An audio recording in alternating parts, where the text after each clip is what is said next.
네, 잘 쉬셨나요? 네, 우리 기도하고 시작하겠습니다. 주님, 감사합니다.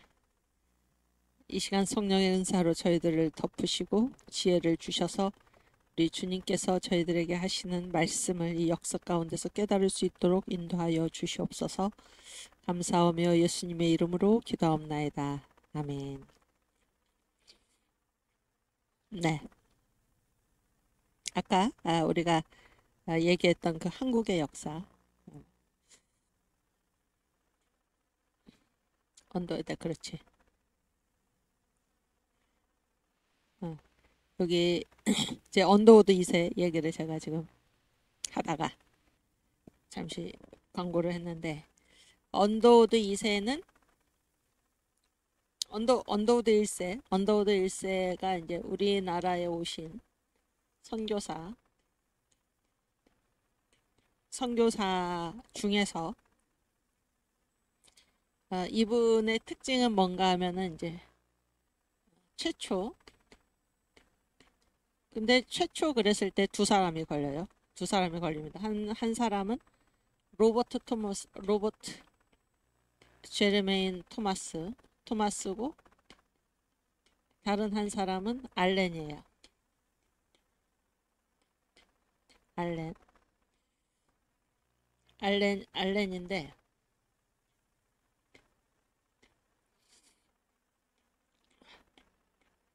이 토마스 선교사는 언더우드보다 훨씬 전에, 언더우드가 이제 한국에 언제 왔냐면은 그 1885년 4월 5일에 왔어요. 이날이 식목일이 아니고, 이때는 식목일이 아직 없을 때고, 이날이 어떤 날인가 하면 부활주일 아침에, 예, 굉장히 뜻깊지 않습니까? 부활주일 아침에 언더우드가 제물포에 도착을 한 거예요.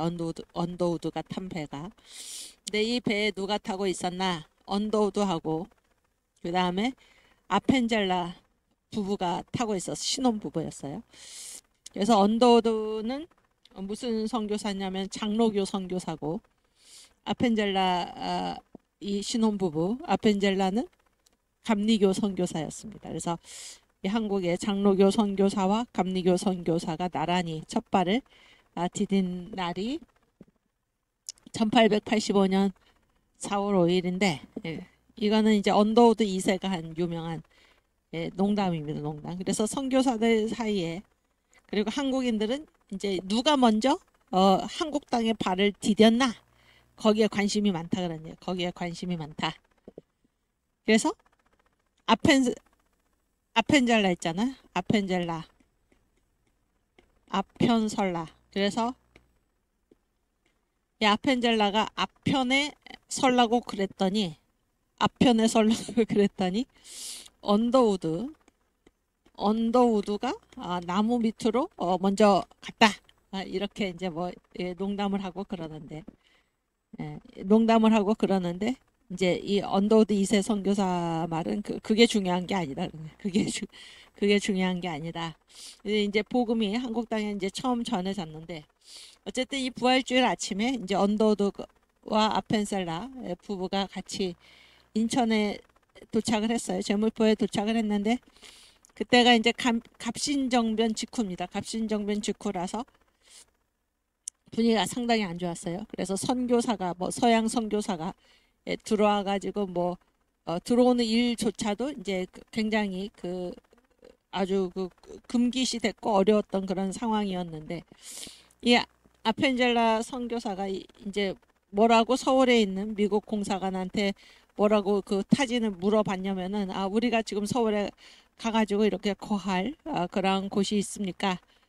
이렇게 이제 물어본 거예요. 그러니까 이제 이 미국 공사관에서는 지금이 어느 때인데 선교사들이 들어와서 그 활동을 하겠나? 그래서 그런 통보를 받고 아펜살라는 다시 일본으로 돌아갑니다. 일본으로 갔다가 나중에 다시 들어와요. 그러나 언더우드는 그냥 이제 서울로 올 수가 있었습니다. 그러니까 아펜젤라 선교사 신혼부부가 그런 이제 그런 질문을 해가지고, 또 이 아펜젤라 그 부인이 그때 임신한 상태여서 지금 그 서울에 와 있는 것이 적당하지 않다. 이렇게 해서 이제 하여튼 돌아가고 언더우드는 이제 서울로 총각이었죠. 서울로 오는데 이 언더우드가 최초의 선교사다라고 했을 때 이제 걸리는 사람이 두 사람이라고 그랬죠. 최초라는 말에. 왜냐하면 로버트 제르메인 토마스도 한국에 온 개신교 선교사입니다. 개신교 선교사니까 이 사람이 최초예요. 사실은.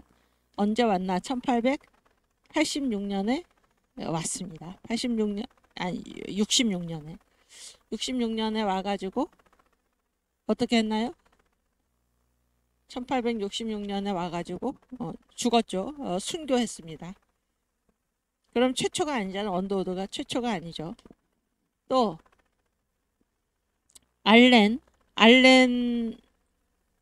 그래 죽었는데 이제 죽은 사람 중에 죽었기 때문에 이 사람은 최초이긴 최초였지만은 바로 죽었어요. 순교를 당해서 이 사람은 뭐를 못했냐면 상주를 못했어. 상주라는 건 뭐예요? 계속 여기서 살면서 그런 얘기죠. 계속 여기서 살면서 쭉 선교를 한 선교사가 바로 언더우드 선교사예요. 그래서 최초의 상주 선교사다. 그러면 거기에 해당되는 사람이 누군가 하면 바로 알렌입니다. 알렌은 언더우드보다 한 해 전에 한국에 들어왔어요. 알렌은 원래 한국으로 파송된 선교사가 아니었고 중국으로 파송된 그 선교사였는데 중국 사람도 고약하죠. 아주 못됐습니다. 지금도 못됐는데. 그래서 알렌이 너무나 이 적응할 수가 없는 거예요. 중국 그런 사람들의 그런 이 뭐라 그럴까 행패 때문에.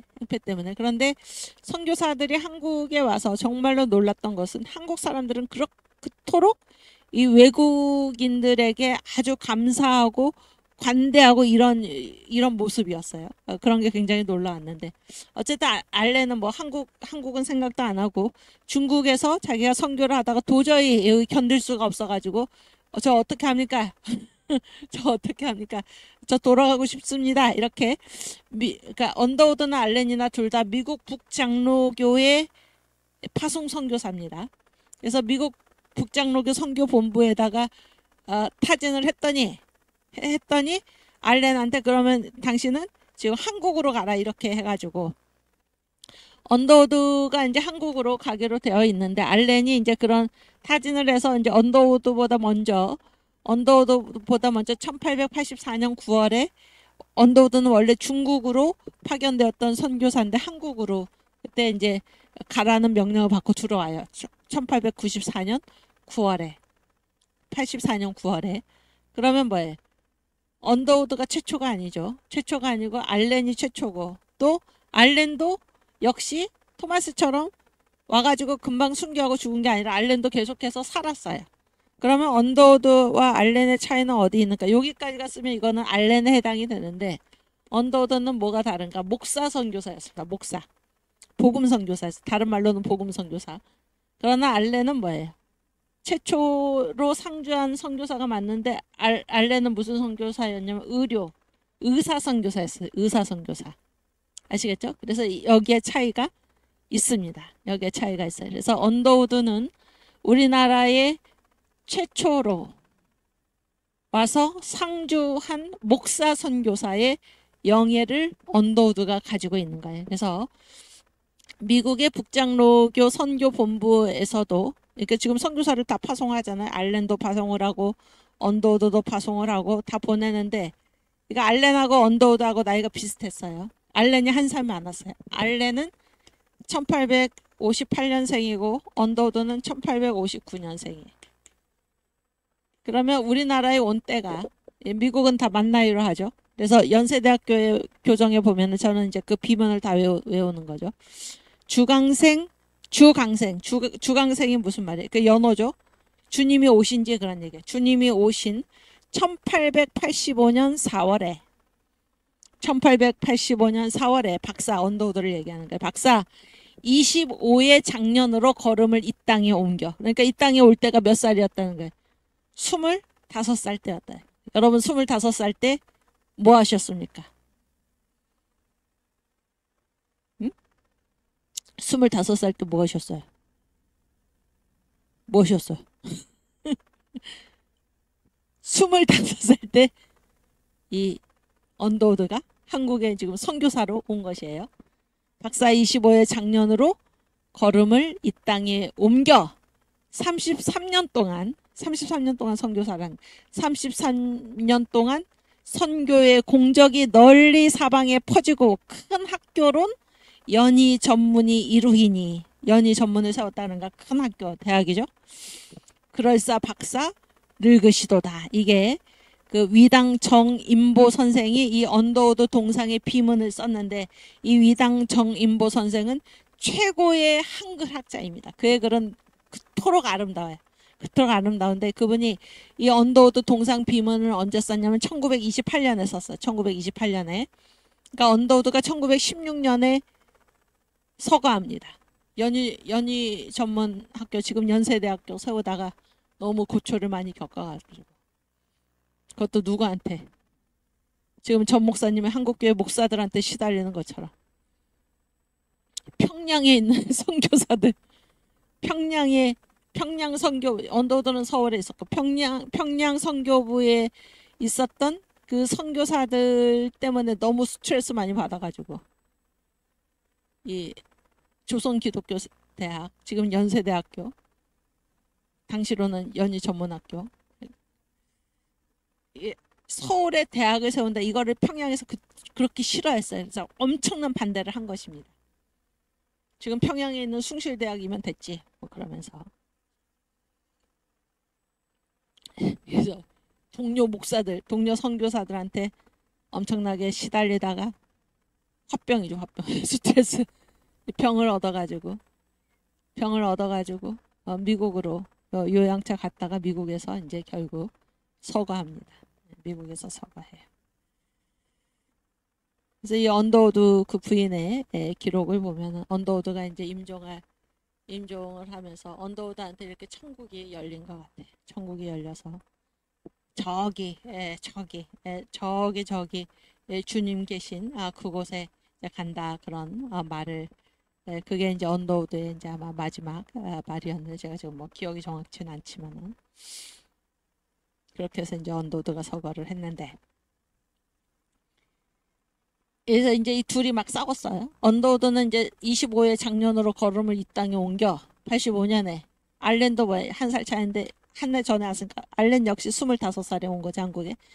나이가 비슷하고 또 혈기왕성하고, 뭐 선교사들도 이곳에 와서 선교사들도 다 사람이지 않습니까? 신경 예민하고 싸울 수밖에 없어.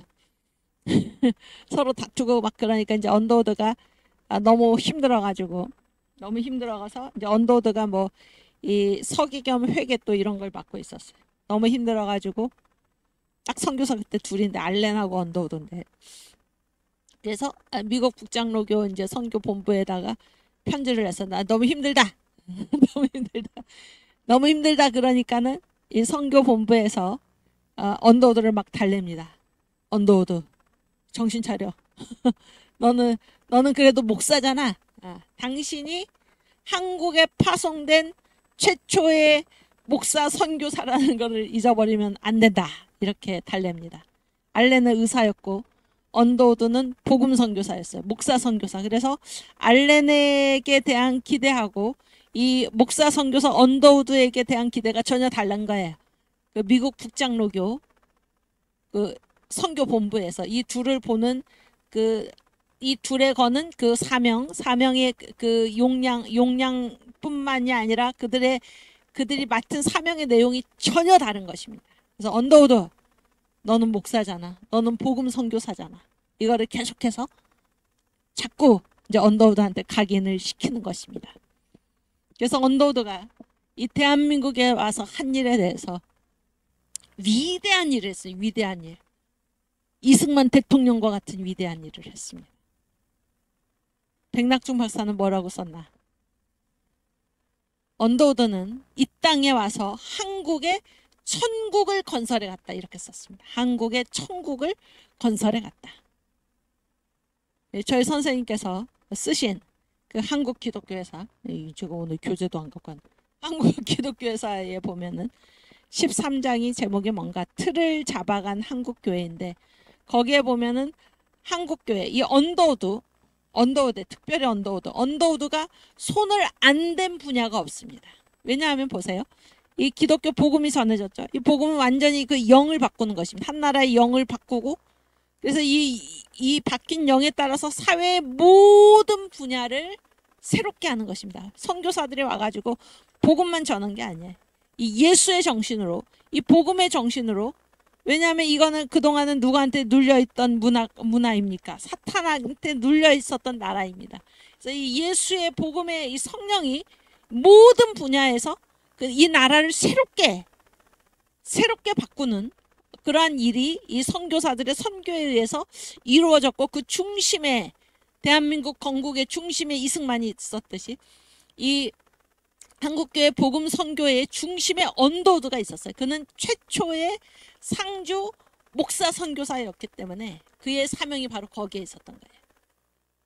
그래서 한국 전체에 조선이죠. 조선 전체에 이 복음의 정신으로 각 분야에서 이 복음의 활력을 불어넣는 그 일을 언더우드가 감당한 거예요. 그래서 언더우드를 가리켜서 백낙준 박사가 한국교회 선교 희년 1934년에 최초의 상주 목사 선교사 언더우드를 기리는 언더우드 소전을 언더우드 그 작은 정기죠. 언더우드 소전을 그 총회 장로교 총회 그때는 장로교가 하나뿐이죠. 지금은 크게 큰 교단만 해도 4개나 되지만은 하나뿐이었는데 거기서 장로교 총회에서 이 언더우드 소전을 펴냈습니다. 그런데 거기에 앞부분에 어떤 내용이 나오나 언더우드는 한국의 천국을 건설해 갔다.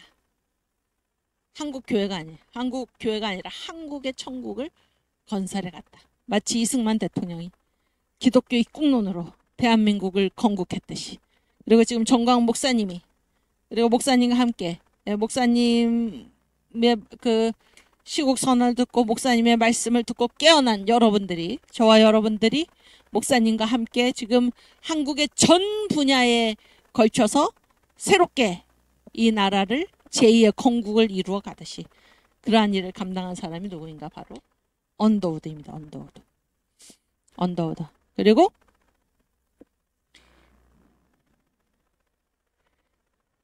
언더우드가 이제 아들을 낳았어요. 아들을 낳았는데 그 사람이 누군가 언더우드 2세 독자의 외아들입니다. 외아들 언더우드 2세. 언더우드 2세는 1890년생이에요. 그러니까 언더우드가 1888년에 결혼을 했나요? 1888년에 결혼을 해가지고 1890년에 이제 첫 아들을 낳았는데 너무 기뻤어요. 첫 아들을 얻고 너무 기뻐서 이 언더우드 다 이제 선교사들은 다 한국 이름이 있어요. 언더우드가 자기 아들의 이름을 한국 이름을 뭐라고 지었냐면은 이거는 만약에 우리가 본관을 따진다 그러면 신촌원 씨입니다. 신촌. 언더우드가 세운 그 연희 전문학교. 원두우는 언더우드의 이름이고 원한경인데 한자가 한성. 옛날에 서울을 뭐라고 불렀나요? 한성이라고 불렀죠. 한성. 경자는 경사 경자입니다. 그래서 이 언더우드 이제 자기의 첫 아들을 서울의 경사다. 이 얼마나 자기 아들에 대한 그런 언더우드의 아주 애틋한 사랑이 묻어나는 동시에 그가 얼마나 이 대한민국이 아니지 그때는 이 조선 자기가 선교하는 이 한국을 얼마나 사랑했는지 이 이름에 그대로 들어가 있습니다. 근데 이제 언더우드 1세는 이렇게 한국의 천국을 건설해 가고 그리고 그 중에서 대표적인 면류관에 해당하는 것이 무엇인가? 연세대학교를 설립한 것입니다. 그러니까 언더우드는 처음부터 연세대학교의 설립자가 맞는 것이 연세대학교가 맨 처음에는 뭐로부터 출발했나요? 그 광해원 지금도 연대에 가보면은 광해원이 복원이 되어 있습니다. 광해원의 모습이. 그리고 이게 이제 두 주 있다가 이름이 한 주인가 두 주 있다가 재중원 광해원은 한자인데 널리 은혜를 베푸는 집이었고 한 주인가 두 주 있다가 제중원으로 바뀌었는데 제중원은 뜻이 뭐냐면은 백성을 구제하는, 백성을 구원하는 집. 이름이 좋죠. 그렇게 바뀌고 이것이 이제 나중에 세브란스, 세브란스도 사람 이름이에요. 세브란스 많이 들어보셨죠? 세브란스 병원, 세브란스 의과대학 이름 많이 들어보셨죠? 세브란스라는 사람이 이제 그 거액의 기금을 그 희사 기금을 이제 내 가지고 이 제중원은 완전히 근대식 병원으로 이제 중축 이전 중축을 하면서 건립한 게 바로 세브란스 병원입니다. 세브란스 병원 그리고 세브란스 의학교예요. 그래서 의학교는 그 전부터 있었어요. 그 제중원 의학교가 있었고 이것이 그러니까 광해원을 설립하고 이 병원을 설립할 초창기부터 의학교도 같이 알렌이 만들었는데 이 알렌이 혼자 만든 게 아니에요. 이 광해원 최초의 이 병원이 언제 세워졌냐면 언더우드가 들어와 가지고 일주일인가 뒤에 같이 언더우드와 알렌이 함께 세운 병원이 바로 광해원입니다. 그래서 언더우드는 나중에 그가 1915년에 설립한 조선기독교대학 한국 이름으로는 그때 일제시대였으니까는 뭐 연희전문학교 그리고 나중에 이게 연희대학교가 되고 세브란스 의과대학하고 세브란스 병원하고 같이 합쳐지면서 연희대학교의 연자하고 세브란스의 세자가 합쳐져서 지금 연세가 된 거거든요. 그래서 연세대학교인데 그래서 언더우드는 1915년에 세운 조선기독교대학 연희전문학교의 설립자뿐만이 아니고 연세대학교 전체의 설립자인 것은 언더우드가 그 광해원 알렌하고 같이 세운 거예요. 광해원 세운 다음에 언더우드가 들어온 것이 아닙니다. 이해가 되시죠? 뭐 이게 말이 길어졌는데 우리 그 초창기에 이 선교 역사를 아는 게 대단히 중요합니다. 그래서 이 연세대학교를 세운 것이 얼마나 위대한 공헌인가. 모트 박사라고 있어요. 모트. 존 모트. 이 양반은 그 노벨 평화상까지 수상한 그런 분인데 학생 자원 선교 운동 여기에 아주 대표자입니다. 그 지도자죠. 근데 이 모트 박사가 뭐라고 그 언더우드의 장례식, 언더우드의 죽음을 보면서 그를 기리면서 뭐라고 얘기를 했나. 이 박사가 연희 전문을 세운 것은 연세대학교를 세운 것은 그가 이룬 한국 선교의 다른 모든 것을 다 합쳐도 여기에 미치지 못한다. 그 정도로 다른 모든 것을 상쇄하고도 남을 만큼의 그 공헌이 바로 이 연세대학교의 설립에 있다. 이렇게 얘기를 한 것입니다.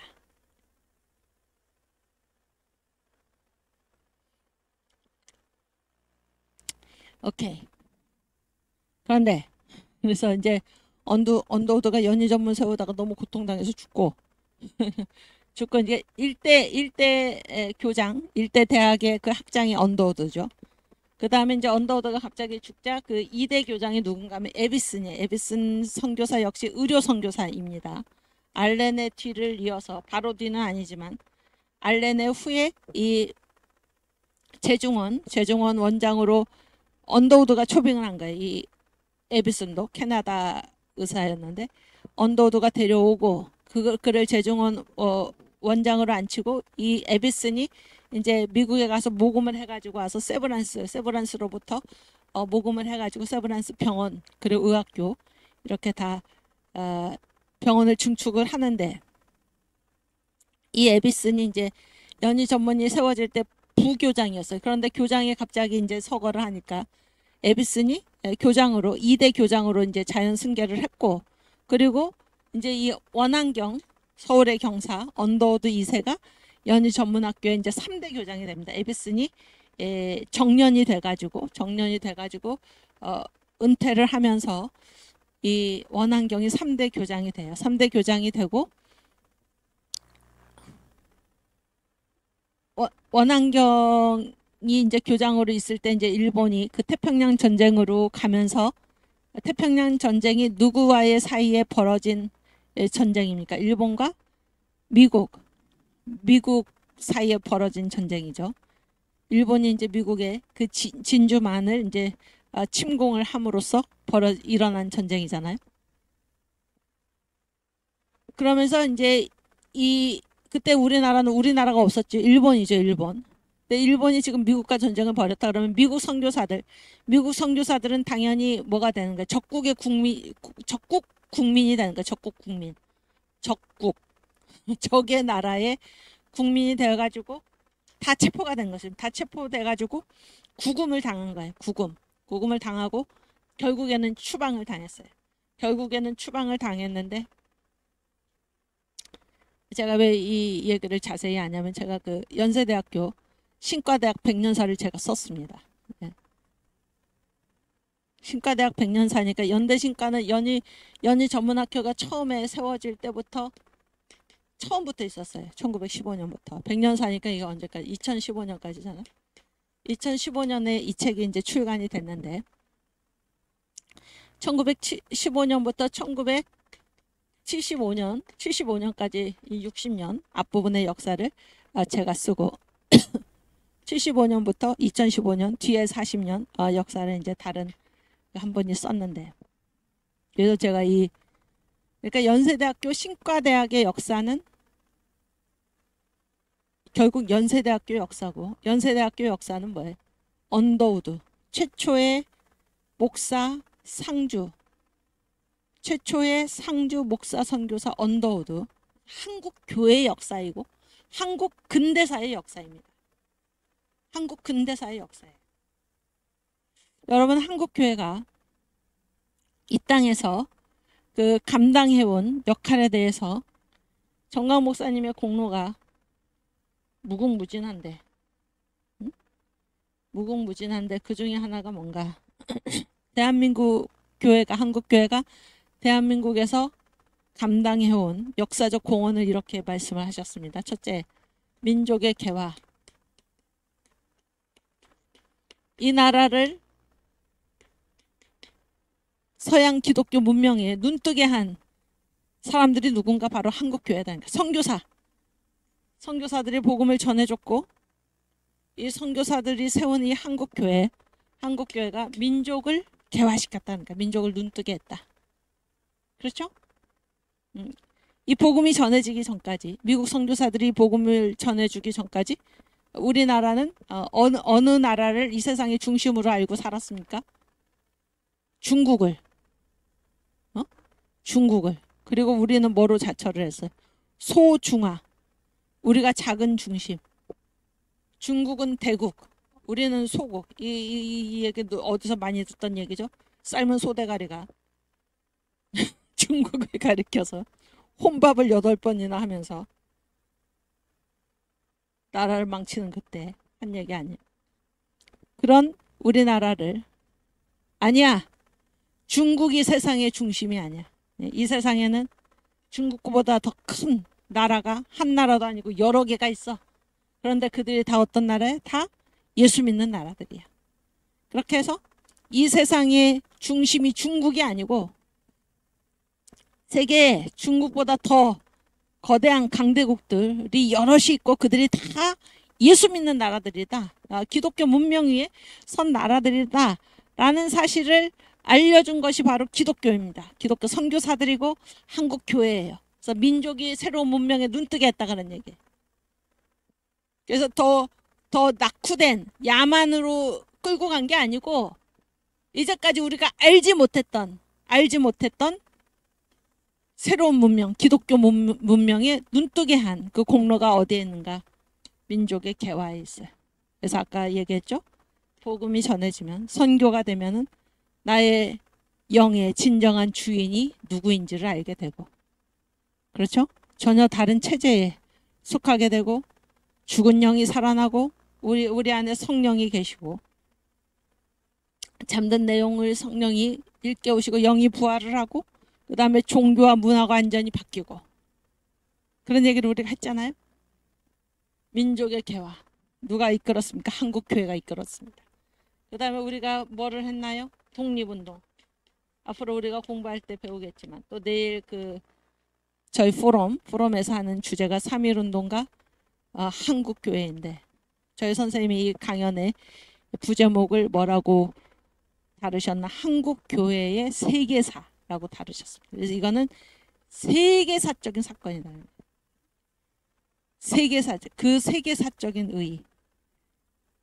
이거는 세계 역사를 뒤흔드는, 세계 역사의 판도를 뒤바꾸는 그러한 거대한 운동이 바로 3.1 운동이었다. 이렇게 제목을 붙이셨습니다. 독립운동 누가 했나요? 앞으로 우리 한국 교회사에서 공부를 하겠지만 최근에 밝혀진, 최근이 아니죠, 조금 됐죠.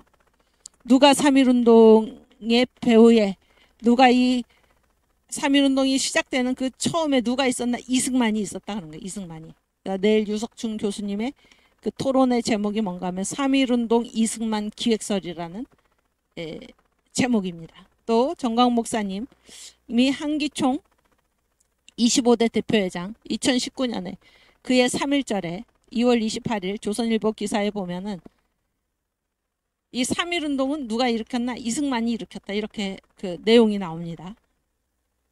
그러니까 그때 정광 목사님이 주장을 하시고 그것이 이제 학자들이 이제는 받아들여가지고 3.1 운동에 누가 있었나? 이승만이 있었다. 이런 것들이 지금 얘기되고 있는 것입니다. 그런데 그것뿐만이 아니고 이 독립운동을 누가 했나? 한국교회가 했다 그런 거예요. 이승만이 가장 중심에 있었고 또 한국교회가 3.1 운동 하나를 보더라도 3.1 운동에서 그러니까 당시 기독교 인구가 몇 퍼센트였냐면 1%가 안 됐어요. 1%. 3.1 운동에 우리 결례를 뭐라고 해요? 2천만 동포라고 얘기하죠. 2천만 동포? 2천만 동포인데 그때 한 기독교인 인구가 20만이 조금 안 됐어요. 그러니까 1%에 해당하는 기독교인이, 그런 얘기. 1%에 해당하는 기독교인이 3.1 운동으로 인해서 몇 퍼센트의 박해를 받았냐면 80%의 박해를 받았어요. 여러분, 이 박해 전에 뭐를 얘기하냐면 참여. 1%밖에 안 되는 기독교인이 참여를 몇 퍼센트 했나? 3.1 운동에 50%에 참여를 한 거예요. 왜냐하면은 50%의 참여가 아니라 그 대표자 3.1 운동 그 민족 대표 몇 명입니까? 33인이죠. 33인. 그중에 16명이 기독교인이에요. 그럼 뭐예요? 거의 50%죠. 민족 대표의 절반은 낸 거예요. 1%밖에 안 되는 기독교인이. 대단하지 않습니까? 민족 대표 절반을 내고 또 이 기독교인이 1%밖에 안 되는 기독교인인데 3.1 운동 때문에 겪은 박해, 핍박, 이것이 일제의 박해의 80%를 기독교인이 감당한 거예요. 기독교인이 당한 거예요. 무슨 얘기인지 아시겠어요? 그럼 여러분 보세요. 여러분이 만약에 그때 일본이었다, 여러분이 일제였다, 일제의 입장이었다 라고 하면은 이 3.1 운동을 지금 이게 일본의 입장에서 봤을 때 이게 반역행위죠. 왜냐하면 그때 당시에 나라는 일본이었으니까. 이 반역자들을 처단할 때 누구를 색출해서 처단을 하겠습니까? 누구를 색출해? 주동자를 색출을 해야 되죠. 주동자. 그러니까 일본이 보기에 이 3.1 운동에는 3.1 운동은 누가 일으켰다고 본 거예요. 기독교회가. 그래서 1%에 해당하는 이 예수교인들이 50%에 해당하는 민족 대표를 내고 또 3.1 운동 때문에 일본이 박해를 가했을 때 그중에 80%의 박해를 한국교회가 감당한 것입니다. 제가 어느 책에, 제가 지은 책에 이거를 가리켜서 뭐라고 얘기했나? 민족의 십자가를 달게 지고, 그런 제목을 쓴 적이 있는데, 민족의 십자가를 달게 지고. 그래서 이 독립운동 누가 독립운동했나? 한국교회가 했다 그러니까. 한국교회가 이승만, 그리고 한국교회가 이런 일을 감당을 했다. 그 다음에 한국교회가 또 한 일이 무엇인가? 정광 목사님의 정리입니다. 건국 누가 했나? 이승만이죠. 이승만이 누구예요? 장로죠. 대한민국 누가 세웠습니까? 이승만이 세웠습니다. 이승만과 기독교인들이 세운 거죠. 그 다음에 또 뭐죠? 6.25 전쟁 승리 누가 했습니까? 한국교회가 한 것이죠. 한국교회. 산업화, 한국교회, 민주화, 한국교회.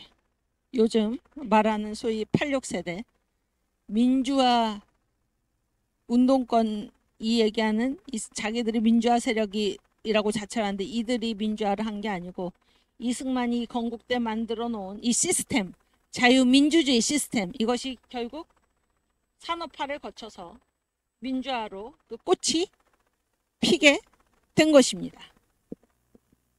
전대협 한총련 이자들이 민주화를 만들어낸 게 아니고 이승만의 이 시스템, 자유민주주의, 자유시장경제, 한미동맹, 기독교 입국론, 여기에서 이 민주화가 된 것이다, 그런 얘기예요. 그리고 지금은 제2의 건국을 향해서 우리가 달려나가고 있다, 그런 얘기예요. 이게 한국교회의 공로입니다. 한국교회 공로.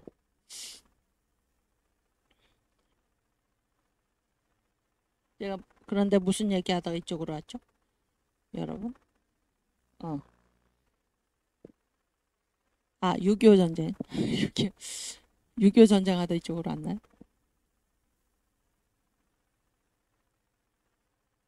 언더우드 선교사 얘기하다, 언더우드 선교사 얘기하다 이쪽으로. 그러니까 이제 언더우드는 한국 전 분야에서 천국을 건설해 갔다. 원안경. 원안경. 그래서 미국과 지금 전쟁이 일어났잖아요. 미국과 일본과. 그러니까 언더우드 2세는 뭐예요? 언더우드 2세는 적국의 국민이고, 그래서 이제 체포돼 가지고 이 수용소 같은 데죠. 거기에 갇혀 있는 것입니다. 그러다가 이제 나중에 1942년에 추방을 당했는데, 잘 보세요. 그때 이제 가두면서 언더우드 2세를 명예교장으로 하고, 명예교장, 말이 명예교장이지 이름뿐이죠. 이름뿐이고 이제 한국인은 이제 교장으로 내세운 것입니다. 윤치호죠, 윤치호. 윤치호도 아주 대단히 훌륭한 분이에요. 무슨 친일파로 그 사람을 그 인명명부에 올려놨지만은, 윤치호가 그때 제가 이제 그 역사를 썼잖아요. 역사를 쓰니까 다 나와요 거기에 내용이. 그러니까 일본이 그 획책했던 그 수법 중에 하나가 무엇인가? 이런 거물급 인사를 잡아다가 이제 막 회유하고 협박을 하고 하는 그 명목 중에 하나가 뭔가? 이 사람이 아끼고 사랑하는 제자들, 그 다음에 뭐 친구들, 지인들, 이 사람들을 뭐 풀어주는 조건으로 뭐 이런 식으로 이제 회유를 하고, 당신이 우리한테 협조하면은 이렇게 해주겠다, 이런 식입니다. 항상. 윤치호를 이제 이 교장으로 세우고자 했을 때 이제 윤치호가 내세운 조건이 3가지가 있었어요. 첫 번째는 무엇인가? 그때 무슨 사건인지 제가 잊어버렸어요. 수양 동호회 사건인가 무슨 사건인가? 그 사건으로 이제 그 제자들과 한국인의 그 독립운동가들, 민족주의자들이 대거 체포가 됐어요, 일본한테. 그랬을 때 그 사람들 풀어줘라, 이게 첫 번째 조건이었고, 두 번째 조건은 뭔가? 이 원안경 언더우드 2세를 명예교장으로 추대를 해라. 세 번째, 언더우드의 아들, 언더우드 2세의 아들이니까 언더우드 3세죠. 원이란 박사. 그때 막 이제 원이란을 이 연희 전문의 이 강사로 이 원이란을 이제 강사를 하게 해라. 이런 3가지 조건을 내세워 가지고 일본이 이제 그것을 받아들여 가지고 윤치호를 한국인 교장으로 세우면서 언더우드 2세를 명예교장으로 이제 세웠는데, 명예교장이지만 갇혀 있는 거예요. 적국 국민이기 때문에. 근데 이분이 수용소에 갇혀 있다가 이제 강의 시간이 되면 풀려납니다. 풀려나서 가서 가르치고 와서 다시 갇히고 그랬는데, 그때 언더우드 2세가 가르친 것이 뭔가 하면 바로 성경이에요. 성경.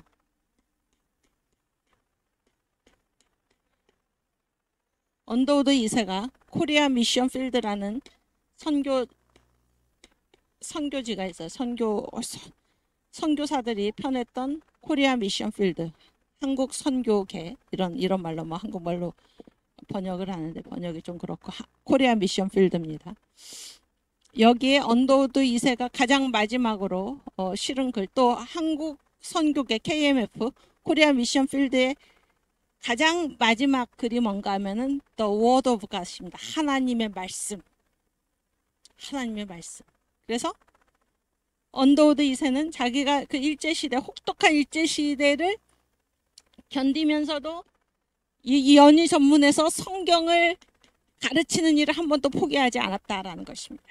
그리고 이 하나님의 말씀이 지금 이 수용소에 갇혀 있다가 내가 잠시 이제 성경을 학생들에게 가르치러 나오는데 이 하나님의 말씀을 내가 전하는 이 순간이 나에게 얼마나 감사한지, 그리고 나는 하나님의 말씀에 이 한국 학생들 그리고 이 한국을 내가 하나님의 말씀에 맡기고 가노라. 맡긴다. 이 글이 코리아 미션 필드의 마지막 그리고 언더우드 2세의 마지막 글입니다. 해방 전에. 그리고 결국에 추방이 됐다가 나중에 이제 미 군정 해방이 됐죠. 해방이 돼가지고 북한에는 소련군이 진주를 하고 남한에는 미군이 진주를 해서 왜 들어왔나? 북한이나 남한이나 왜 들어왔나? 일본군을 무장 해제시키기 위해서 들어왔고, 그런데 심각한 것은 소련은 일본군의 무장 해제가 아니고 왜 자기의 괴뢰 정권, 그래서 소련의 하나의 속국을 지금 만들려는 그런 목적이 분명했잖아요. 미군이 들어오기도 전에 이미 스탈린이 그런 지시를 했던 것이 지금 드러나지 않았습니까? 네, 오늘 뭐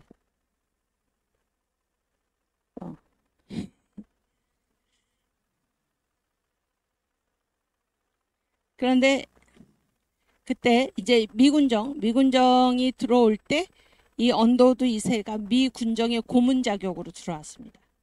언더우드 2세도 요즘 그 우리가 많이 얘기하는 다음은 한국 차례입니다 이렇게 말했던 양반이 누구죠? 응? 폼페이오 맞나? 폼페이오 장관, 미 국무장관, 트럼프 대통령 때. 그분처럼 이 언더우드 2세도 군사학교를 졸업을 했어요. 군사학교.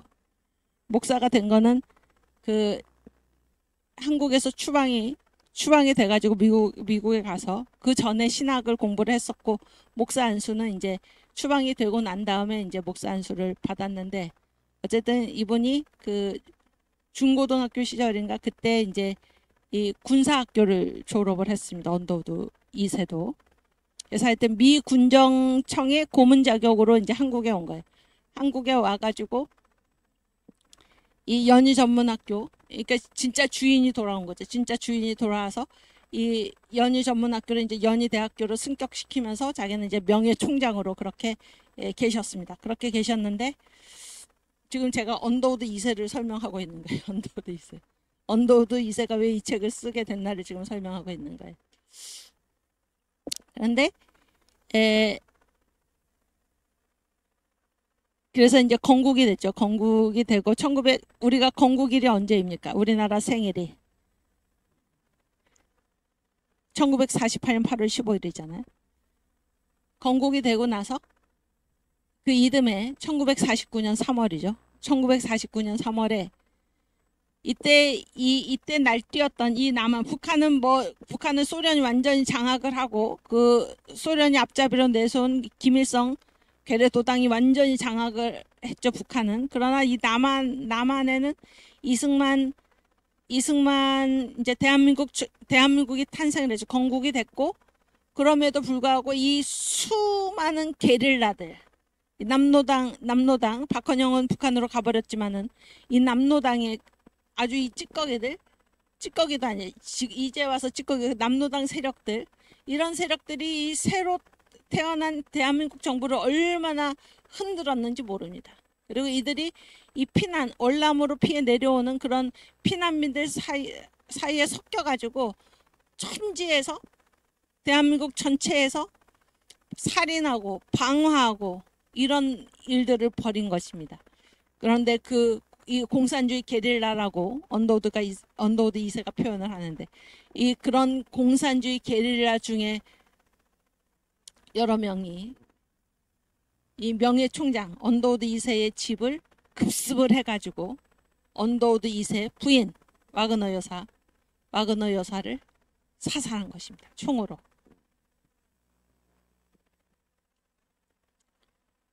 이런 일이 벌어진 거예요. 이런 일이.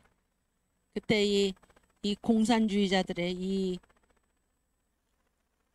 정말 그런 일을 벌인 거예요. 그래서 미국인 선교 부인이 죽은 거예요. 자기 집에서 이 공산주의 게릴라의 흉탄에 서거한 것입니다.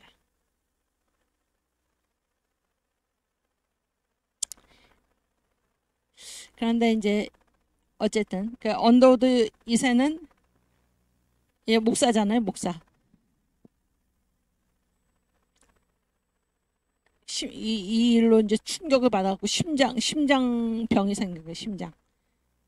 그리고 이제 잠시 그 미국에 가가지고 이 병을 치료하는 게 좋겠다, 이런 주변의 권유를 받아가지고 이제 미국으로 갑니다. 이게 49년 3월에 부인을 잃고 미국으로 갔는데, 간지 얼마 안 돼가지고 미군이 언제 떠납니까? 49년 6월 30일에 미군이 완전히 떠나죠. 완전히 떠납니다. 그래서 지금 온 미군은 결국에 누가 불러들인 건가요? 지금 온 미군은 6.25 전쟁 때 우리나라를 구하기 위해서 미군을 다시 보냈고, 그리고 지금까지 있는데, 그럼 이 미군을 불러들인 것이 누구입니까? 김일성이에요. 김일성. 처음에 이 한반도에 일본군을 무장 해제시키기 위해서 왔던 미군은 다 갔습니다. 이번에 건국전쟁 영화에서도 여러분 다 보셨죠. 6월 30일 날 다 떠나요. 이승만이 그렇게 반대했음에도 불구하고 다 떠납니다. 그리고 이제 이 와그너 여사가 그렇게 공산당한테 급습을 당해서 죽고,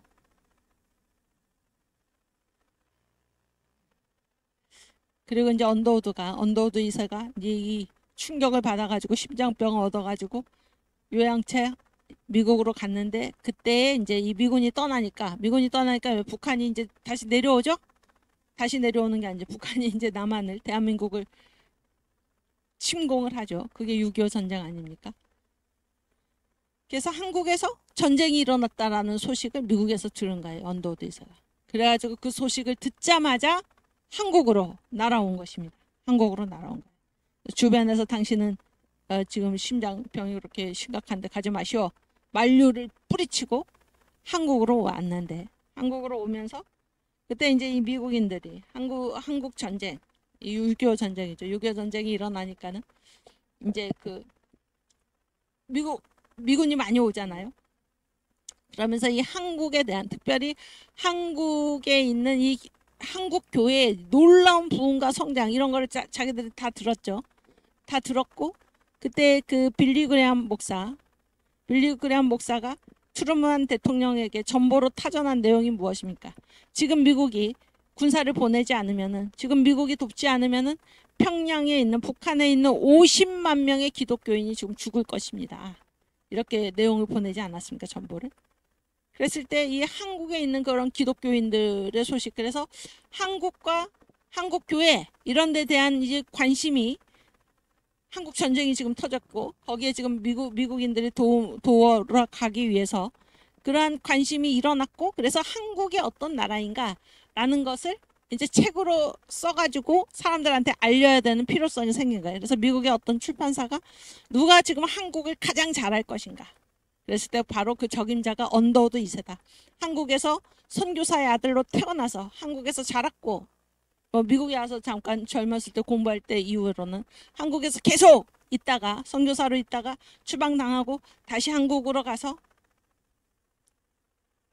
한국의 그 건국되는 과정을 지켜보고 그 이후에도 있다가 부인이 이 공산당한테 흉탄을 맞아서 서거하는 그런 아픔을 겪고 지금 미국에 와 있는 이 언더우드 2세 선교사야말로 한국이 어떤 나라고 한국교회가 어떠한 교회인지를 미국인에게 가장 잘 설명할 수 있는 적임자다, 이렇게 판단을 한 것이죠. 제대로 판단을 한 것이죠. 그래서 언더우드 2세한테 한국에 대해서 써달라. 한국이 어떤 나라인가 알려달라. 그래서 그런 요청을 받고 미국에서 한국으로 일본을 거쳐서 온 거죠. 그 비행기 안에서 쓴 거예요. 어떤 참고 자료도 없이 쓴 책이 바로 이 고난을 이겨낸 비전의 나라 한국, The Treasure Day and Faith in Korea, 한국의 비극과 믿음, 이 책입니다. 이게 뭐예요? 무슨 참고 자료 뭘 보고 쓴 게 아니야. 자기 머릿속에 들어있는 거를 쭉 서술한 이 책이에요. 이 책.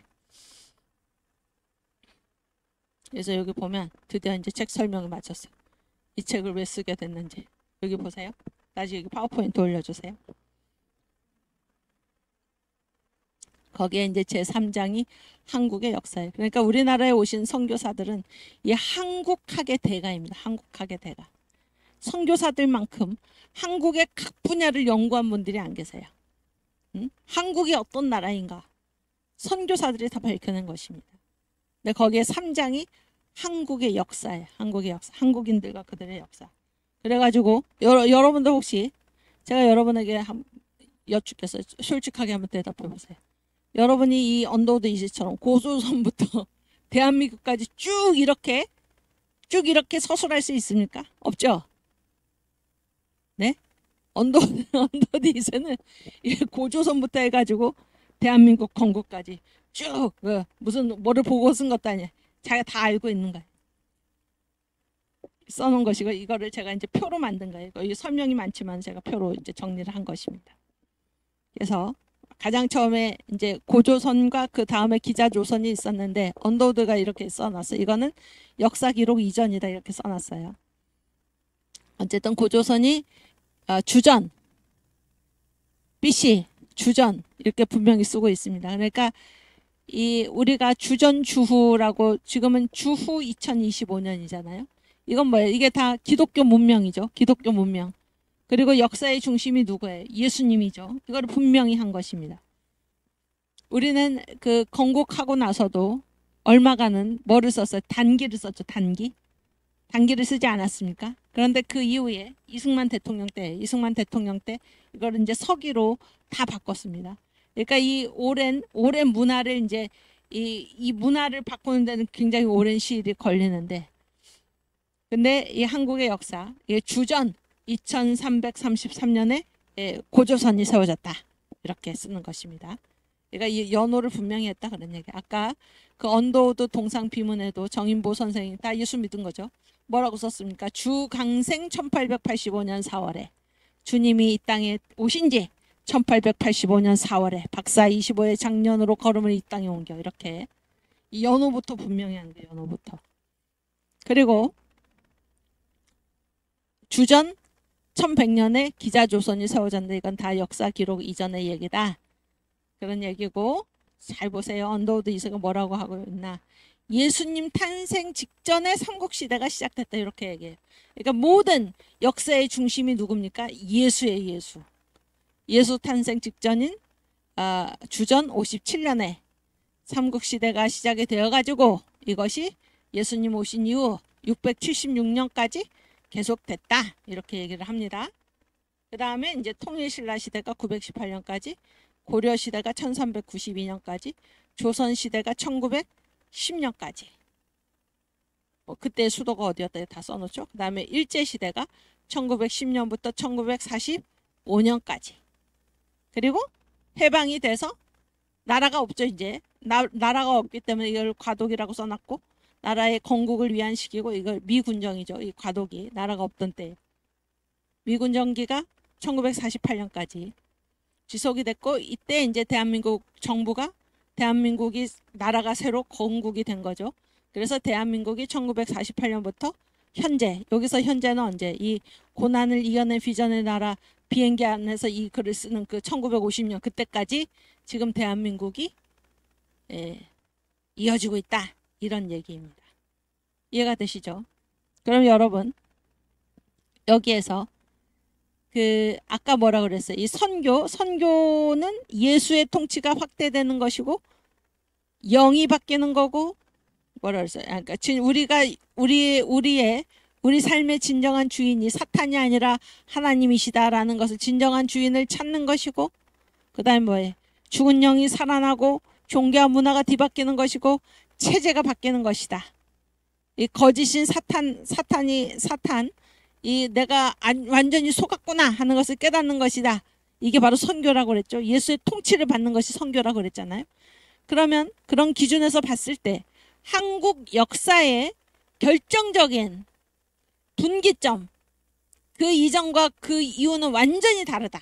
이런 획기 나라를 이 시기를 둘로 가르는 그런 유일한 획기가 있다면 그게 언제겠냐 그런 얘기. 그게 언제겠냐. 어느 나라가 이 중에서 어느 나라가 기독교 입국론으로 세워진 나라가 어느 나라입니까? 대한민국이에요. 그게 바로 대한민국. 그 대한민국을 건국하신 분이 누굽니까? 이승만 대통령인데 이승만 대통령이 누굽니까? 바로 예수 믿는 사람이었고 예수 믿는 사람이었고 그는 성령 체험을 했고 예수를 직접 만났고 그런 분이죠. 이분이 기독교 입국론으로 이 대한민국을 세웠다 그런 얘기예요. 그래서 이 한반도에서 진행된 한국의 역사 중에서 결정적인 한 시기 그 이전과 그 이후를 완전히 가르는 한 시기가 있다. 그게 바로 대한민국 건국이다 라는 사실을 지금 얘기하고 있는 것입니다. 여러분께 제가 지금 그 얘기를 하고 있는 거예요. 그래서 이 대한민국이 어떤 나라인가를 여러분이 아셔야 된다. 영이 완전히 뒤바뀐 거예요. 영이. 우리는 기독교 입국론이에요. 복음 위에 세워진 이 나라가 바로 대한민국이다 하는 것입니다. 아시겠죠? 그 다음. 그래서 한국 역사의 최대 분기점은 대한민국이다. 그래서 이승만의 건국정신, 건국의 4대 기둥 다 아시죠? 한번 해볼까요? 자유민주주의, 자유시장경제, 한미동맹, 기독교 입국론. 이 중에서 가장 근원적이고 바탕이 되는 것이 무엇입니까? 기독교 입국론입니다. 기독교 입국론에서 자유민주주의도 나오고 자유시장경제도 나오고 한미동맹도 나오는 것입니다. 그래서 이 기독교 입국론 위에 세워진 위대한 나라, 한국 역사의 최대 분기점, 유일한 나라가 바로 대한민국이다 그런 얘기예요. 여기까지 이해하셨죠? 네, 그 다음.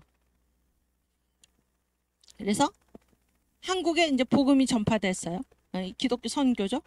기독교 선교의 최대의 열매가 무엇인가? 그래서 우리가 보통 복음을 전하면 어떤 한 사람이 예수를 믿고 그 한 개인의 숫자가 많아지는 거잖아요. 그게 기독교 선교의 성과라고 그러죠. 그러나 우리나라는 완전히 급이 달라요. 급이. 차원이 다릅니다. 우리는 수많은 사람이 예수 믿었다가 아니라 이 나라 자체가 복음 위에 세워진 나라가 바로 대한민국입니다. 누가 그렇게 세웠습니까? 기독교 입국론으로 누가 대한민국을 건국을 했습니까? 바로 이승만입니다. 이승만. 그래서 기독교 선교, 한국 기독교 선교의 최대의 열매는 대한민국의 건국입니다. 기독교 정신으로 이 나라가 세워졌고 그렇죠? 그래서 뿌리에 해당한 것이 기독교 선교이고 열매, 금자탑에 해당하는 것이 대한민국 건국입니다. 그 중심에 누가 있었나? 국부 이승만이 있었다. 그런 얘기예요. 오케이, 그 다음. 예, 지금 지난 시간 거 지금 복습하고 있는 거예요. 저도 이제 정광 목사님 닮아가지고 최대의 교육은 무엇인가? 복습입니다. 복습. 여러분이 이 모든 내용을 달달달달 이제 외우셔야 됩니다. 그래서 여러분도 저처럼 또 우리 목사님처럼 가가지고 많은 사람한테 이 내용을 똑같이 전할 수 있어야 돼. 대한민국이 어떤 나라인가? 한국교회가 어떤 일을 해왔나? 우리의 사명이 무엇인가? 분명히 여러분의 언어로 다시 설명할 수 있어야 합니다. 아시겠죠? 두 선민이 있다. 유대인과 한국인이다. 예수의 초림을 위해서 유대인이 선택이 되었고 예수의 재림을 위해서 한국인이 선택이 되었다. 그래서 이 무어나 언더우드 뿐만이 아니라 우리나라에 온 수많은 선교사들이 다 그런 비전을 보았던 것입니다. 또 성경에도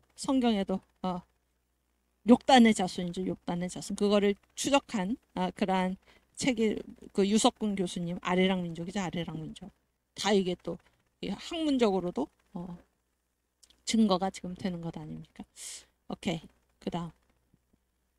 그래서 이제 언더우드 선교사의 그 글은 많이 길고 무어 선교사의 글을 우리가 읽고 이제 드디어 다음으로 넘어가겠는데, 이제 그때 당시에 그런 얘기가 있었어요. 선교사들이 다 그런 얘기를 했어요. 그러니까 앞으로 한국은 아니지. 앞으로 중국, 그때 이제 미국 선교사 입장에서 봤을 때는 이 동북아의 세 나라로 다 선교사를 지금 보낸 것이잖아요. 그랬을 때 많은 사람들, 뭐 일본에 간 선교사들이라든지 그 중국에 간 선교사들이라든지 다 이제 어디를 중요하게 생각했냐면 중국을 중요하게 생각했어요. 왜냐하면 거기가 뭐예요? 숫자도 그 인구도 어마어마하게 많죠. 비교가 안 될 정도로 숫자도 많고, 그리고 또 이제 그 뭐 이 문명의 중심권이 어디였어요? 중국이었고, 그랬기 때문에 이제 중국에 대해서 굉장히 기대를 많이 걸었었습니다. 중요하게 생각했어요. 또 일본을 또 중요하게 생각했습니다. 한국에 관심을 가진 선교사들은 별로 없었어요. 없었는데, 그래서 다 이 중국을 이제 꿰뚫어 본 거예요. 중국을. 그런데 이때 언더우드 선교사가 무슨 말을 했나? 또 우리나라에 오신 선교사들은 이게 눈이 뜨인 거예요. 눈이 띄어가지고 뭐라고 얘기를 했나? 앞으로 중국은 상업으로, 일본은 군사로, 그러나 한국은 기독교로 일어날 것이다. 이게 한국에 온 선교사들, 그 중에서도 특별히 언더우드가 본 비전이 바로 그것입니다. 중국은 상업으로, 일본은 군사로, 그러나 한국은 기독교로 일어날 것이다. 여러분, 이 예언이 100년을 지난 지금 오늘날 그대로 실현되지 않았습니까? 중국 그럼 뭐예요? 중국 그러면 뭡니까? 그 장사, 상업 생각하죠. 일본 그러면 뭡니까? 군사죠, 군사. 그러나 한국은 뭐예요? 한국은 무엇으로 세계 1등이 되었습니까? 기독교로. 이거를 100년도 훨씬 전에 이 선교사들이 이미 꿰뚫어 본 것입니다. 지금 그대로 실현이 된 것입니다. 그렇죠? 네, 무어 선교사의 글을 제가 읽겠습니다. 한국 교회의 미래는 동양에서 어떤 역할을 할 것입니까? 상업이 아닙니다. 학문이 아닙니다. 이것들보다 한없이 더 위대한 것입니다. 이게 완전히 차원이 다른 거예요. 상업도 학문도 중요하죠. 그러나 한국이 맡은 역할은, 한국의 사명은 이런 거하고는 비교할 수도 없이 위대한 것이다. 그게 뭔가 기독교다 그런 얘기. 한국은 아세아의 한밤중과 같은 어두움에 기독교의 참 빛을 비추어주는 하나님의 대사, 하나님의 대사, 하나님의 사신자가 될 것입니다. 그다음, 한국에 남겨진 일이 무엇입니까? 한국의 사명이 어디냐? 하나님께서 왜 한국을 몇천 년 동안 그대로 두어 오셨겠습니까? 그것은 말할 수 없이 거대한 일을 하기 위해서입니다. 하나님이 왜 한국을 지금 몇천 년 동안 이 상태로 이렇게 두어 오셨겠나? 우리한테 맡겨진 일이 있다. 그거예요. 그게 뭔가 동방의 이스라엘의 자녀들로서, 벌써 여기 나오잖아요. 이스라엘이 뭐예요? 선민이죠. 동방의 이스라엘, 우리도 선민입니다. 그래서 우리도 선민. 유대인은 예수의 초림을 위한 선민. 예수님은 벌써 초림하셨죠? 이 세상에 오셨잖아요. 예수님 다시 오실 터인데 예수의 재림을 위해서 선택된 동방의 이스라엘이 바로 한국이다 그런 얘기. 동방의 이스라엘의 자녀들로서 기독교의 등불을 비치게 하기 위해서입니다. 그래서 동방의 이스라엘 한국이 하나님의 선민으로서 기독교의 등불을 비친다 그런 얘기예요. 이 사명이 우리한테 남겨져 있다. 그게 하나님이 한국을 몇천 년 동안 그대로 두어오신 이유이라는 거예요. 이 복음의 사명, 복음 전파의 사명이 한국에 있다 그런 얘기예요. 그때 한국이 기독교의 등불을 비칠 때 비로소 세계의 모든 문제는 해결되고 만국을 구원할 수 있습니다. 한국이 비친 이 복음의 등불로 인해서 세계가 안고 있는 모든 문제가 해결되고, 여기 그 원문에 보면 해결되되 제대로 해결되고, 여러분 해결되는 과정 중에서 제대로 해결 안 되는 것도 많잖아요. 이상하게 해결되되 제대로 해결이 되고 만국을 구원할 수 있습니다. 구원이라는 건 뭐예요? 모든 문제가 다 풀린다 그런 얘기 아닙니까? 그 다음 그치? 이게 이제 무어 선교사의 기도문인데 이 한국이 어떤 나라인가? 한국, 이 대한민국, 이 한국 이건 선교사들이 비전으로 본 것이고 그래서 그 기독교 입국론 복음 위에 세워진 나라가 바로 대한민국이다 그런 얘기예요. 대한민국. 그리고 여기 청교도 신학원에서 공부하고 계신 여러분들은 이 대한민국에서 가장 앞장서서 이 복음의 정신으로 복음의 7대 단추를 알게 되고 이 복음의 정신으로 이 한국을 이 기독교의 등불을 비추는 한국 그 가장 최전방에 서 계신 분이 바로 여러분들이다 라는 사실을 아시고 우리가 어떠한 위대한 역사적 사명을 띠고 이 땅에 태어났는지를 여러분 기억하시기를 바랍니다.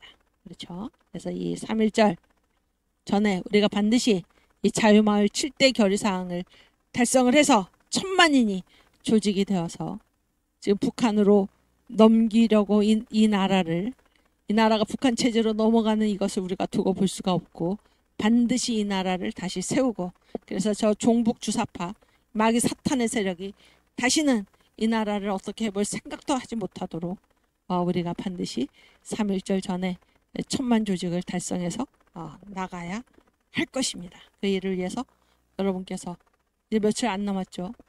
열심히 일하시고 행동하시고 조직하시고 그래서 우리가 3.1절에 반드시 1000만 명 자유마을 카드를 다 들고 우리가 광화문 이승만 광장에 모여서 우리 주님께 영광 돌릴 수 있기를 주님의 이름으로 축원합니다. 아멘. 오케이. 그 다음에 그 언더우드 기도문 맨 마지막 장. 그렇지. 언더우드도 마찬가지 얘기야. 나는 이 나라가 그러니까 중국과 일본에 대한 얘기예요. 중국과 일본이 있고 지금 한국이 있는 거죠. 1908년이니까 아직 나라 망하기 전입니다. 나는 이 나라가 한국이 강하고 온유한 팔을 내밀어 한국이 중심이다 이런 얘기. 한편으로는 중국을 안고 다른 한편으로는 일본을 보듬어서 누가 이런 말을 할 수 있겠습니까? 그때 한국이 어떤 형편입니까? 계속 중국의 속국으로 계속 시달려 왔고 이제는 우리가 오랑캐라고 깔봤던 이 일본한테 지금 나라가 이때도 나라가 넘어가게 생긴 거죠. 외교권도 박탈당하고 나라를 지키는 경비권도 박탈당하고 이제 국권이 넘어가는 것만을 기다리던 이때 선교사들 보세요. 뭐라고 얘기합니까?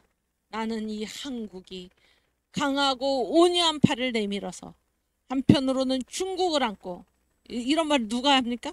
예수 믿는 사람 눈에 이게 보이는 거예요.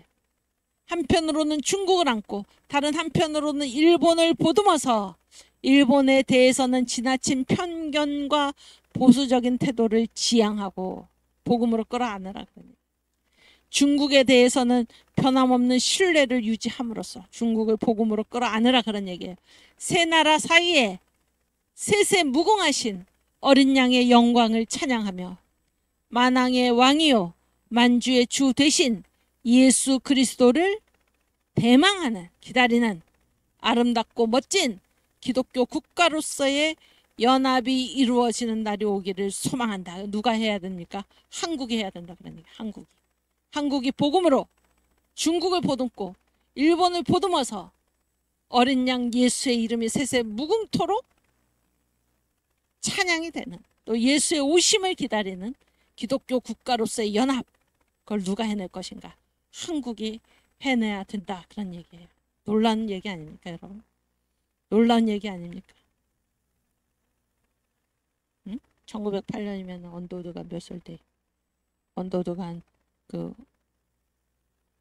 50살 미국 나이로는 한 48살 이때 한국에서 이때는 한 23년간 선교 사역을 감당하고 나서 이런 놀라운 기도문을 올린 것입니다. 아멘. 오케이. 선교 한 곡 찬양 하고 다음으로 넘어가겠습니다.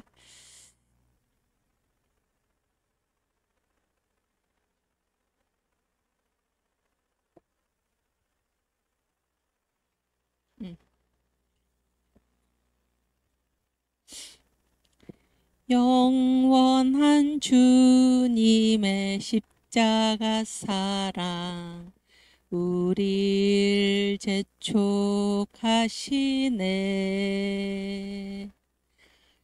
복음 들고 예루살렘 향해 일어나 너 거침없이 나아가라. 아멘. 모진 고난 핍박이 와도 우리 믿음 더욱 견고해 선포하리. 하나님 나라 주님의 교회 승리하리라. 아멘. 주님의 명령 따라 한국 교회 일어나리라. 죽음 앞에서라도 돌아서지 않으리. 부흥의 불길 따라 선교 한국 일어나리라. 우리 주님 다시 오실 때까지. 아멘. 아멘. 우리 이 한국교회사의 주제가입니다. 주제가 광화문 애국운동의 주제가이죠. 광화문 복음운동의 주제가입니다. 선교한국. 아멘. 오케이. 그 다음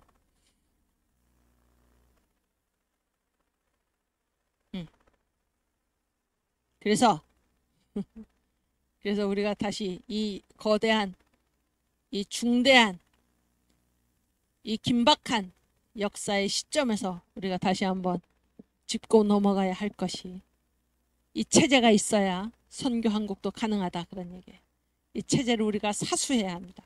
죽음으로써 지켜야 하는 것입니다. 그래서 우리 대한민국 세력이 반드시 예수 한국 복음 통일, 자유 통일을 이루고 한미동맹을 굳건히 하고 경제 성장을 하고 그래서 G2 국가로 나아가야 하는 것입니다. 반국가 세력, 대한민국을 해체시키고 북한과 하나로 섞으려는 연방제 통일, 다른 말로 적화 통일을 완전히 막아내고 주한미군 철수를 막아내고 평화협정, 종전협정 우리가 이것을 막아내야 하는 것입니다. 이 종북 주사파의 문재인 이재명 이들의 이 엄청난 체제 음모, 체제를 넘기려는 음모를 우리가 반드시 막아내야 하는 것입니다. 그래서 이 대한민국 체제를 우리 대한민국 세력 그 핵심에 한국교회가 있고 그 핵심에 정강 목사님과 우리 청교도 신학원의 모든 권속들이 있는 줄 압니다. 우리가 반드시 중심이 되어서 대한민국을 지켜내야 할 것입니다. 그때에야 비로소 우리 주님께서 우리에게 맡겨주신 예수한국, 복음통일, 선교한국의 사명을 감당할 수 있을 것입니다. 아멘. 오케이. 그 다음. 그래서 이제 드디어 오늘 내용으로 다시 왔는데 한국을 우리가 한국 교회사를 쭉 공부하다 보면은 한국을 당당한 독립국가로 세운 것은 바로 기독교이다. 그러니까 이 조선시대 있잖아요. 조선시대는 대개 우리가 뭐 인정을 하든지 안 하든지 그리고 바깥에서 이 대한민국을 되게 뭐라고 생각해 왔습니까? 대한민국이 아니지 조선을 뭐라고 생각해 왔나요? 이 중국의 속국 정도로 그렇게 생각해 왔고 그렇게 스스로도 여기고 그런 때가 있지 않았습니까? 응? 그런데 이 한국을 당당한 독립국가로 세운 것은 바로 기독교이다. 그런 얘기를 하려고 하는데 선교구역상 선교구역 이게 이때 1831년이니까 이때는 뭐예요? 이때는 아직 우리나라에 뭐 개신교회가 전해지기 전이니까 이제 카톨릭 교회 얘긴데 선교구역상 으로라도 선교구역 이 카톨릭 교회는 뭐 다 이렇게 이 교구가 다 할당돼 있잖아요. 교구 페리시죠, 페리시. 교구가 다 할당이 돼 있는데, 그래서 그 이전까지는 이 조선을 어디에 소속으로 봤냐면 북경교구 소속으로 봤어요. 북경교구. 북경이 어디? 중국의 수도잖아요. 응? 이게 우리나라를 이 중국의 속국으로 본 거죠. 그러다가 1831년 9월 9일에 그레고리 16세 교황이죠. 이 교황이 조선 교구를 설치를 합니다. 그래서 북경 교구에서 독립을 시키는 거예요. 이것이 선교 구역상이지만은 한국을 지금 독립국가, 이렇게 독립국가로 인정한 그게 지금 교회와 관계가 있다는 거예요. 기독교와 관계가 있다. 아시겠죠? 이런 일, 선교 구역상 독립국가로 인정된 이 일이 1831년 9월 9일에 있었다. 그런 얘기예요. 그리고 보세요. 우리나라를 아예 독립국으로 인정한 그 첫 케이스가 뭔가 하면은 1882년 한미수호 통상조약입니다. 한미수호 통상조약. 그래서 이때 그 중국이 굉장히 반발을 했습니다. 중국이. 그래가지고 당신들이 조선이랑, 그때 우리 이름이 조선이죠. 조선이랑 수교를 하려면은 반드시 누구한테 허락을 받고 누구를 통해서 하라는 거예요. 이 북경 중국을 통해서 하라. 중국을 통해서 하라 그랬는데 미국이 무슨 말이냐?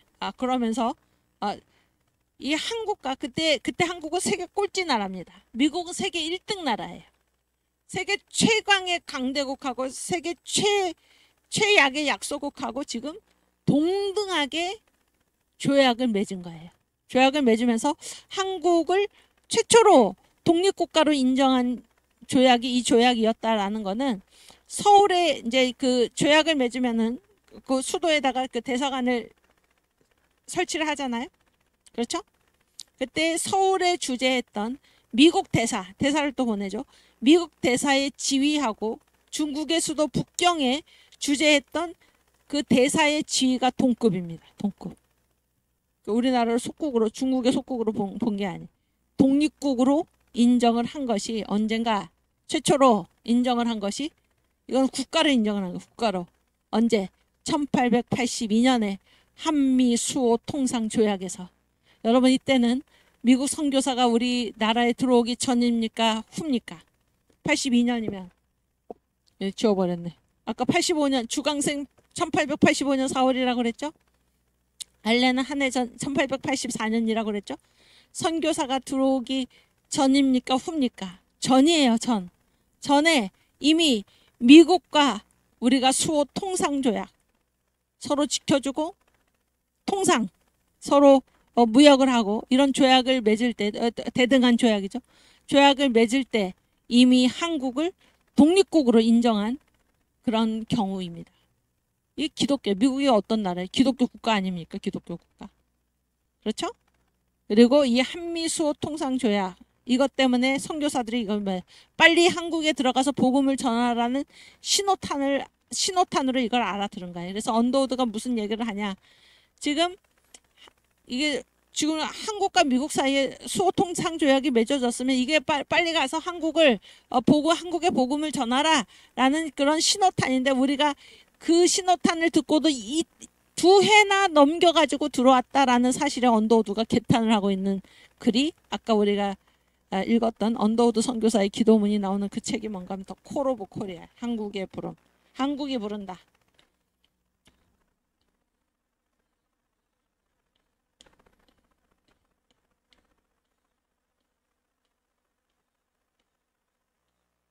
여기에 보면 언더우드의 그런 얘기가 나옵니다. The Call of Korea.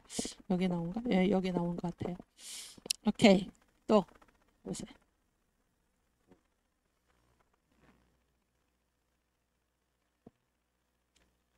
오케이. 그리고 그 다음에 보세요. 독립국으로 인정한 게 미국이다. 그러니까 기독교 국가 미국. 그 다음 보세요. 자유 독립국가로 아예 건국을 했어요. 건국. 기독교 복음으로 건국을 했어요. 이게 뭔가 하면 1948년 8월 15일에 대한민국 건국인데, 이건 완전히 자유 독립국가로 건국한 거예요. 기독교 정신으로. 이분이 누굽니까? 바로 국부 이승만이에요. 국부 이승만. 어떤 사람이 그랬다죠. 나는 그런 사람을 국부로 둔 적이 없다고. 정신 나간 사람이죠. 이승만이 뭐라고 얘기했나 보세요. 1903년에 대한 사람의 새 물줄기. 우리나라 사람을 그때 대한 사람 이렇게 말을 했죠. 대한 사람. 대한 제국 시대죠. 대한 사람의 새 물줄기는 예수교회라 이렇게 얘기를 했습니다. 대한 사람의 새 물줄기는 예수교회라. 그래서 우리가 앞으로 어떤 영으로 우리가 살아야 되나, 어떤 영이 지배하는 체제하에 살아야 되나, 예수의 영이 지배하는 체제에 살아야 된다 그런 게. 우리에게 앞으로 무엇이 생수가 되나, 우리가 앞으로 그 생명을 가지고 그 속에서 삶을 영위할 그런 큰 물줄기가 무엇인가, 그게 바로 예수교회다. 이런 말을 이미 1903년에 한성 감옥에 갇혀 있을 때 예수를 만나고 인사이드 아웃의 성령 세례를 받은 다음에 이승만이 한 얘기가 바로 이 얘기. 대한 사람의 새 물줄기는 예수교회다. 아시겠죠? 요 내용을 우리가 다음 시간에 자세히 할 건데, 요 내용만 잠깐 읽어보면은 어디에 나오냐면,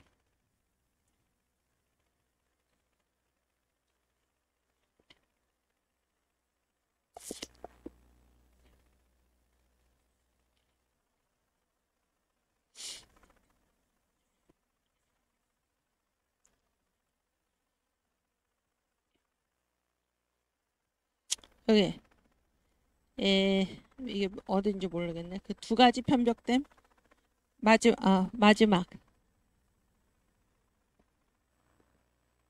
마지막에서 두 번째하고 마지막.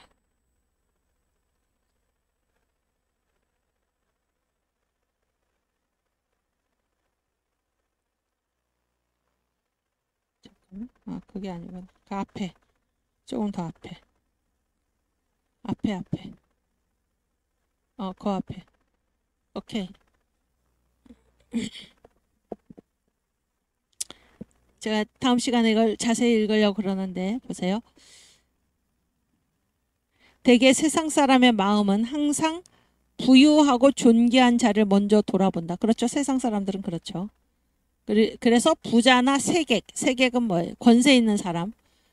부자나 권세 있는 사람을 보러 다니는 것이 많아요. 세상 사람들은. 그러나 세상 사람들이 거린이나 종을 따라다니는 일은 많지 않다. 그렇죠?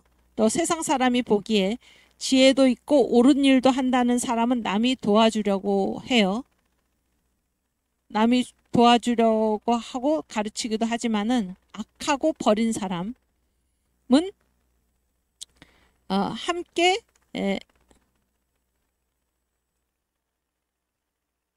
말도 섞기를 싫어한다. 그래. 이게 세상의 이치잖아요. 이는 사람이면 누구나 다 그렇다. 사람의 같은 성품이건을 하나님의 가르침, 천도, 하나님의 가르침은 하나님의 가르침만이 그렇지 않다 그런 거야. 이 성경은 그렇지 않다. 그래서 하나님은 어떤 분이신가?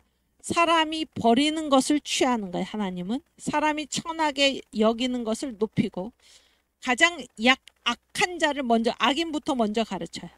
이러함으로 천하고 가난하고 어려움에 처해 있는 사람이 속히 감동을 받고 변화하며, 그래서 이런 이유 때문에 어지럽고 위태한 나라일수록 교회가 흥왕한다. 이렇게 얘기를 해. 하나님의 방법은 하나님이 중히 여기시는 것은 사람이 중히 여기는 것하고는 전혀 다르다. 그런 얘기를 지금 하고 있는 거예요. 그 다음. 그래서 보세요. 이러므로 사람의 극히 어려운 지경은 곧 하나님이 감화시킬 기회라 하나니. 완전 성경의 정신이죠. 이게 여기서 물 얘기가 나와. 예컨대 논에 물이 마르고 뜨거워 고기가 살 수 없게 된 후에야, 고기가 살 수 없죠. 물이 다 마르면은, 너무 뜨거워지면. 그래서 어떻게 해? 스스로 새 물기를 얻어서 강과 바다를 찾아간다. 그러니까 사람이 어려움에 처한 다음에야 뭐야? 하나님께 도움을 요청한다. 그런 얘기예요. 만일 그 물이 어지간히 견딜만 하면 잠시 편한 것을 취하며 새로 괴로움을 싫어하여 끝내 그곳을 면치 못하다가, 그러니까 웬만하면 그냥 가만히 있는다 그런 거야. 사람은 큰 가뭄을 만났어요. 논의 물이 다 마르잖아요. 그러면 그곳에 그냥 있던 고기는 어떻게 되는 거야? 큰 가뭄을 만나면은 마침내 마른 고기, 말라 죽은 거죠. 그래서 저자의 드러냄을 면치 못할지라 다 죽는다 그런 얘기예요. 자기가 살던 곳에 가만히 있으면. 이 세상은 우리가 잠시 사는 논과 물이라. 어지간히 태평 안락한 데에 사는 사람들도 바다같이 영원히 마르지 않을 살 길을 찾기에 게을러지지 않거든. 그래서 이 평안할 때도 사람들은 더 마르지 않는 영원히 살 수 있는 물을 찾아서 나선다 그런 얘기예요. 그런데 하물며 이 물이 마르고 대한민국이 아니라 조선이지. 이 물이 마르고 흙탕이 되는 도탄 중에 있으면서 어찌 새 물줄기를 찾지 않겠는가. 지금 그 조선이 망할 지경인데 마르고 흙탕이 되는 도탄에 살면서 왜 새 물줄기를 찾지 않는가. 그런 얘기예요. 그러면서 그 뒤에 그러면서 한 말이 뭔가. 대한 사람들의 새 물줄기는 바로 예수 교회라. 지금 뭐예요? 이 대한 사람들이 흙탕이 되고 논의 물이 말라가는데 여기서 어떻게 새 물줄기를 우리가 찾지 않겠는가. 그러면서 대한 사람들의 새 물줄기, 우리가 그 안에서 영원히 살아갈 그러한 물줄기는 바로 예수 교회이다. 예수의 복음이다. 이런 얘기를 이승만, 우리 건국 대통령, 이 청년 이승만, 감옥에 갇힌 청년 이승만이 지금 하고 있는 것입니다. 오케이. 여기까지 하고 다음 시간에 계속해서 하도록 하겠습니다. 우리 3.1절에 반드시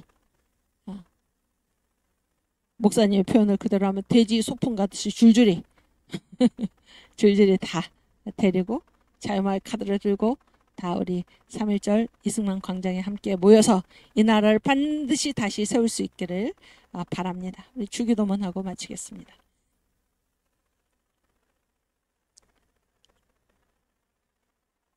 하늘에 계신 우리 아버지여, 이름이 거룩히 여김을 받으시오며 나라가 임하옵시며 뜻이 하늘에서 이룬 것 같이 땅에서도 이루어지이다. 오늘날 우리에게 일용할 양식을 주옵시고 우리가 우리에게 죄 지은 자를 사하여 준 것 같이 우리 죄를 사하여 주옵시고 우리를 시험에 들게 하지 마옵시고 다만 악에서 구하옵소서. 대개 나라와 권세와 영광이 아버지께 영원히 있사옵나이다. 아멘. 네, 감사합니다. 우리 다음 시간에 다시 반갑게 뵙겠습니다.